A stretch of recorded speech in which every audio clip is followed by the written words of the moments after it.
Hello guys and welcome to that screencast. Danny here. In today's video we've got a review of the Poetic Slimline case for the iPad mini. So before we get into the review, I just want to tell you why I actually picked up this case, and there were a few reasons really. One was I was quite familiar with the Poetic brand and always been quite impressed with the overall quality and design of the Poetic stuff. And two, being the price. I actually picked this up for £8.50 from amazon.co.uk with free delivery, so I thought it was definitely worth checking out. So we'll start off with me actually installing the case, and as you can see here, it's actually a folio style case, giving the iPad full protection. It's really easy to install, as you can see here, and also easy to remove. Now, due to the fact the iPad was so easy to install and remove from the case, I was a little bit worried actually the case wouldn't hold the iPad very well, but as you can see here from this test, it does a pretty decent job, so no major problems there. So now let me show you some of the smaller details of the case. Here we can see the actual Poetic branding on front of the case. It's quite subtle, which I do like, and I've actually gone for the black version of this case, but it does come in a few other colours. It's not made from any natural materials like leather or anything like that. It's generally man-made materials, but as you can see here, the front of the case does have a little bit of grain to it, which I do like, and overall the feeling and finish to the case is really nice. So here we have the back of the case, and as you can see the design carries on. We've got that kind of grain effect to the case.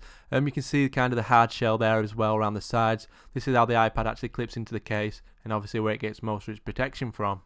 So the case stays closed due to its magnets, and it's actually got that smart wake feature just like the Apple smart cover. What did surprise me about the magnets is in fact they actually are stronger than the Apple smart cover magnets, which I thought was pretty good. A few things I did like about the Slimline case was in fact its slimline profile. It didn't really offer too much bulk, and also with it being a snap-on case, I liked how it didn't cover the screen or bezel of the iPad. So now let's take a close look at some of the cutouts. As you can see here at the back of the case there's a large cutout for the camera. It's nice and wide, so no issues here.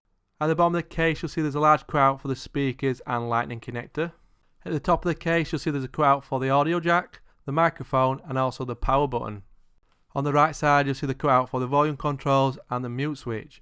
Now what I would like to say about the cutouts in fact is they're really nice and big, so there's no problems actually accessing the buttons, but generally the way the case is designed with this hard outer shell, it offers generally good protections to the side and corners of the iPad. So even though the cutouts are nice and large and easy to access, you've still got really good protection. So most folio cases do have a stand feature, and this case is no different. As you can see here, I've actually got in its position for watching video, which is at a nice angle. As you can see, it's pretty stable as well on a flat surface. Also, you can put the iPad into a more comfortable typing position, as we can see here. Now, due to the fact you're actually touching the iPad a lot more in this position, you'll find it's not quite as secure as you would like, though it is definitely still usable. It could be a little bit more secure, in my opinion. So the flap does a pretty decent job acting as a stand, and it also offers good protection for the screen. It's got that microfiber material inside, so it's definitely not going to scratch up your iPad. Also the flap folds the whole way back, so if you're maybe playing a game or reading a book, the flap isn't sticking out or anything like that, like I've seen with some other cases. And also you can put the iPad flush on the table if you want to. No issues with the actual flap kind of getting in the way there either. So overall I've been pretty impressed with this case. It's generally overall a really nicely designed case and really well made case. Probably one of the biggest plus points to this case is with Poetic not being like the most popular brand out there, you can pick these cases up quite cheap, so for that reason it's definitely a case I would recommend, especially if you're looking for a good quality case but you're not looking to break the bank. If you would like more information on the Poetic Slimline case, then check out yourpoetic.com. So hopefully you found this review helpful everyone, be sure to hit that subscribe button and I'll see you in the next video. Goodbye.